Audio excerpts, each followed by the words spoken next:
From the moment I looked back into his eyes, I knew he wasn't going to make it. I held out the clipboard and tried to break the bad news. I pointed directly to the problem. Confused, he asked me to explain it a second time. This was the most heartbreaking voter registration experience of my life. The day was October 11th, exactly 1 month before the 2016 presidential election.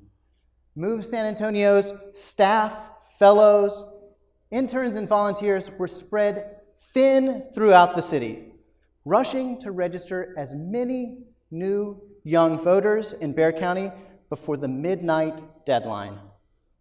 These were our final hours, all hands on deck. Even as executive director, I filled a shift at Northeast Lakeview College, a commuter campus at the edge of the city. "Are you registered to vote?" I yelled across the busy plaza. "Today is your last chance to register to vote for the 2016 presidential election." Students stopped mid-step. Young people flocked to our table, rushing to register to vote and grabbing a copy of our popular Move San Antonio voter guide. The line was 10 people deep throughout the afternoon. By the time he made it to the front, I could feel his excitement. Surrounded by his friends, he jerked the clipboard away from me and began filling out the form before I could even finish explaining it to him. First name, last name, address where you live, county. That's where it all went wrong. Instead of marking B for bear, I watched his pen in slow motion mark H for haze. I stopped him and took the clipboard. "What city do you live in?" I asked.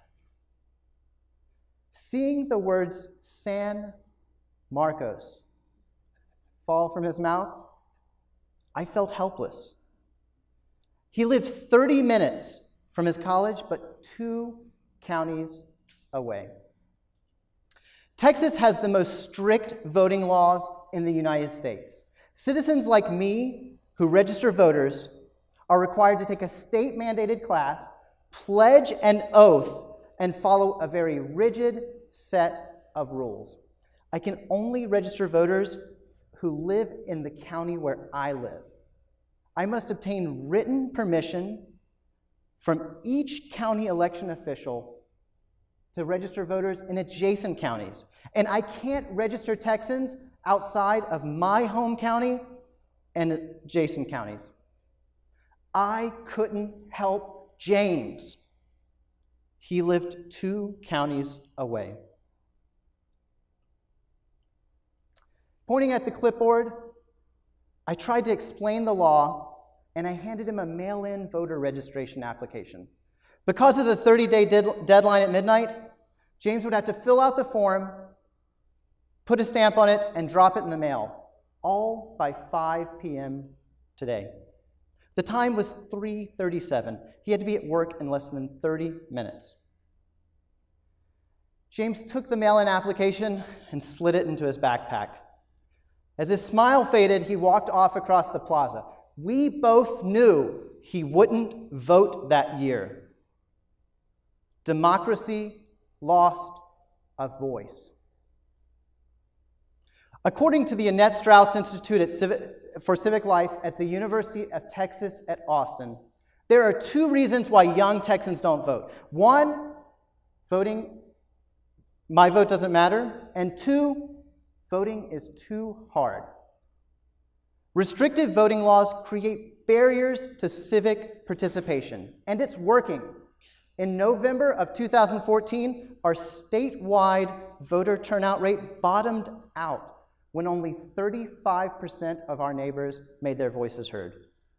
In this year's City of San Antonio election, 13% of us cast a vote for mayor and city council. The only age demographic to grow, millennials, the under 34-year-olds, increased 300% to just over 10% of the total turnout. Something is wrong here, and we have to fix it. You deserve a better ballot box, Texas. You deserve a more fair, more accessible, more secure, more reliable democracy. Technology can give us a 21st century voting system right now, but only if you demand it. Now is the time for Democracy 2.0. There are two innovations which will change the way you cast your vote. Automatic voter registration and blockchain-based virtual voting will revolutionize our elections. Texas makes voter registration more difficult than any other state in the nation. Want to register to vote online? Just go to the Secretary of State's website and fill out the form, right? Not so fast. After you fill out the form, you have to print it, you have to sign it in black or blue ink, you have to put it in an envelope, put a stamp on it, and drop it in the mail. Oh, and James, don't forget the deadline. The most effective voter registration in Texas is done in person, face-to-face, by hand, the same way Dr. Martin Luther King registered voters in the civil rights era. But there is a better way.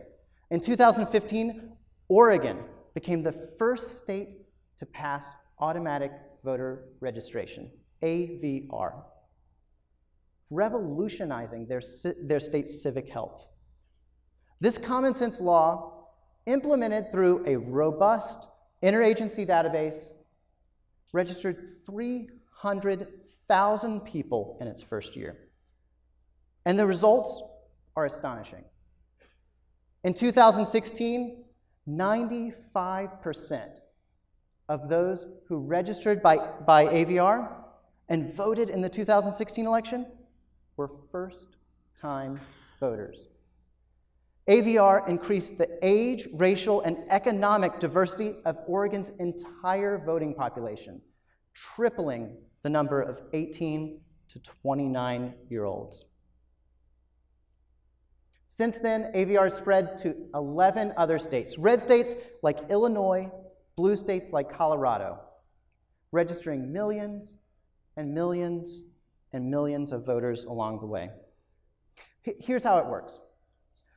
Imagine you're a young mother living in Colorado going to the Women, Infants, and Children's office for a checkup.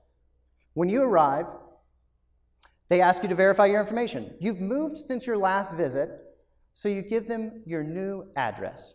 You see your baby's nutritionist and go about your way. In a couple weeks, you'll receive a postcard in the mail notifying you that you've been automatically registered to vote because of Colorado's AVR system. They've already checked your identity, and they've verified your citizenship. Don't want to be registered to vote? Check the opt-out box on the postcard and drop it in the mail. No postage required. It's that easy. AVR is available right now. We have that technology. All you have to do is ask for it. Texas is not a red state or a blue state. Texas is a non-voting state.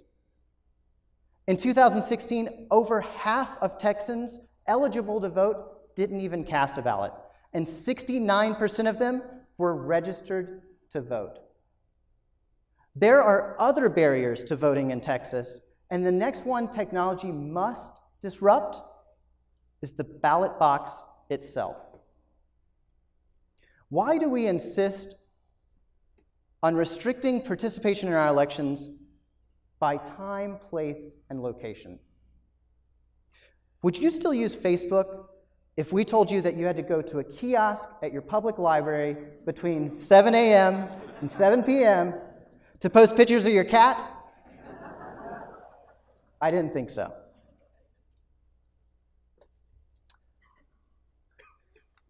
From paper ballots to punch button machines to hanging chads, our election technology has evolved slowly. Many of our county's voting machines are so outdated that they're basically like first-generation iPads strapped onto Ataris. Some county election officials actually buy replacement parts off of eBay. So when you voted last week for the Texas constitutional amendment election, you did vote last week, right? You had to go to your assigned polling location between 7 a.m. and 7 p.m., find parking, wait in line. Maybe you didn't have to wait in line. Remember your voter ID, sign in, cast your vote, and go about your day. Imagine if you could log into a virtual voting system from your living room in September and cast your vote. And you log out. Change your mind about a candidate or a ballot initiative. Log back in via your cell phone in October. Change your vote. Review your voting history and log back out. Then at 7 p.m. and 1 second on Election Day, the system verifies your voter registration, checks your voter ID on file, authenticates your password, counts your votes, and announces the winner, all within minutes. You get an email to your inbox that verifies your vote. And this can all happen because of the blockchain. The blockchain is an automated, distributed ledger system. It's the brains behind Bitcoin and Ethereum. So if you're new to blockchain, here's a little bit about it. When you cast your vote, your vote becomes protected like a mosquito trapped in amber. That is a block. As more votes come in, your blocks stack on front of it and in layers. Then every few minutes, the system compresses into one new block. So if you want to hack the system and go change my vote, you have to change it. You have to hack into every single block before mine to get to my vote before the next compression happens in a few minutes. If you miss the timeline, the system catches you, quarantines the files, and flags it for human review. Blockchain voting is already happening in Estonia and being tested in Great Britain. With a burgeoning tech industry and cybersecurity city, USA, San Antonio should be leading the charge on blockchain democracy. We can still have polling places for all of you out there that like to go stand in line on Election Day. But for our generation, this is the new ballot box. Technology has changed the way we get around our city and communicate with our friends. But technology has not changed the way we select our representatives yet. Now is the time to innovate our elections. Move San Antonio is doing this work every single day. Join us. If our state actually had automatic voter registration, I probably would have never met James last year. I'll never forget the look on his face as I was explaining our outdated voter registration law. But we all know a James. James might be our classmate, our coworker, our friend. You might be James.